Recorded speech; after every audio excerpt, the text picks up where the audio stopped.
ورو سوال کړی دی په دې ورځو کې د موسم بدلیږي او اکثر خلک بیمارانی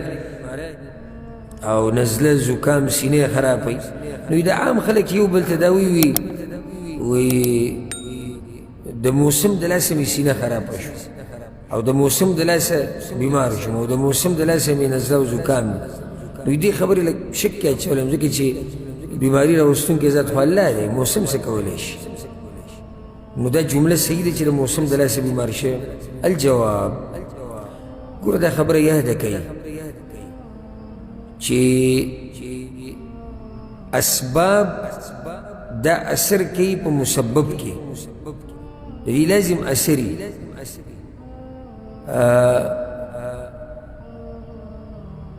هر څه الله پیدا کړي په خپل قدرت سره او د الله په دې کائنات کې او په مخلوق کې نه کېږي مګر هغه څه چې الله یې غواړي خو الله اسباب پیدا کړي دي د بعضو څیزونو دپاره د بعضو څه دپاره الله اسباب پیدا کړي دي او دا د الله د حکمت سره ښایي چې الله اسباب پیدا کړي دي دا یو اوږده مسله ده د عقیدې په باب کې خو زه درته خلاصه بیان اسباب په مسبب کې اثر کوي د الله په اذن سره مسبب یعنی اسباب د لاسه چې کوم کار کوي دې کې اثر کوي د الله په اذن سره او دا د توحید او د صحیح عقیدې خلاف خبره نه ده که اوس څوک دا ووایي چې د موسم د بدلېدو د لاسه زما سینه خرابه شوې ده نو دی دا وایي چې د سینو د سینې د خرابېدو سبب هغه دا دی چې موسم بدل شو نو دې سبب اثر وکړو په مسبب کې دلته دا خبره یاده کوي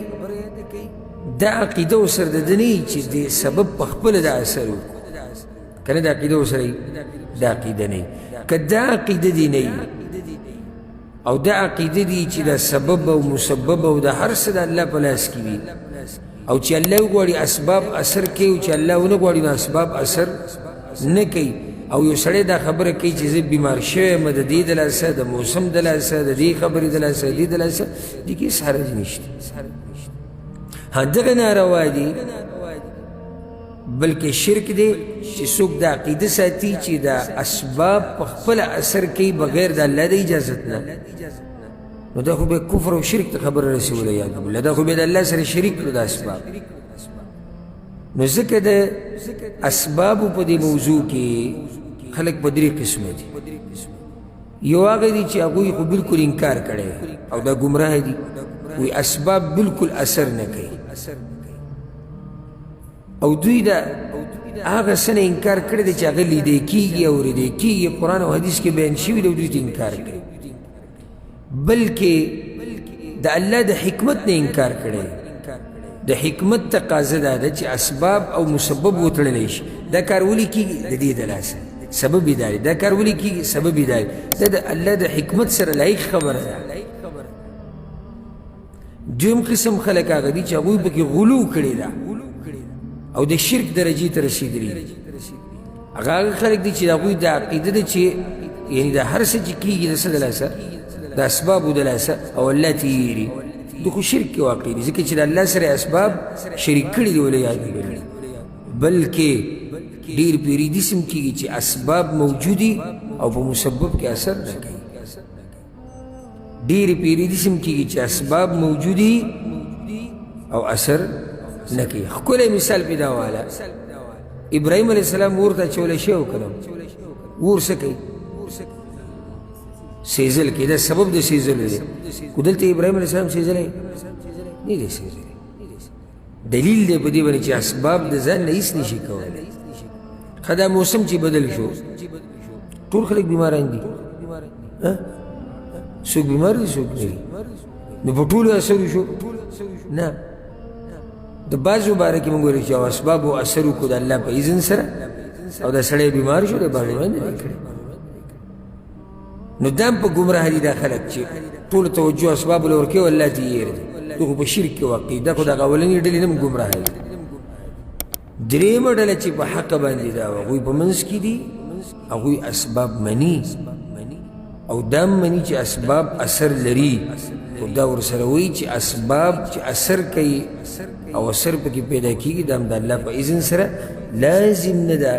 چې هر سبب دی با اثر وي لازم ده نه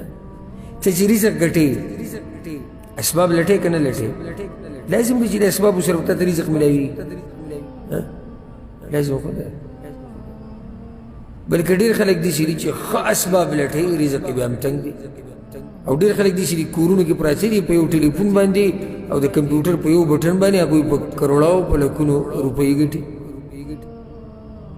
نو اسباب شتي او اسباب په مسبب کې اثر هم کوي خو په اذن د الله نو دا جمله صحیح ده که نه چې موسم د لاسه بیمار مطلق جواب دا دی چې صحیح ده چې که چېرته دا عقیدې چې دا اثر دا سبب په خپله اثر کوي بیا خو دا جمله ناروا ده بیا خو شرکیه ده او که چېرته دا عقیدې چې دا اسباب هم الله پیدا کړي دي په دې کې اثر هم الله اچوي دا هر څه د الله په لاس کې دي نو بیا هېڅ خبره نه بیا خو دې تا ته صرف خبر درکوي د بیمارۍ یو سببي او دا د الله ما ته وسوي چې دا د الله د شان سره ښایي حکمت دا دی اوس بیماري په سړي راځي خو د بیمارۍ څه دی سبب دی دا سبب هم الله پیدا کړی په دې سبب کې اثر هم الله اچولی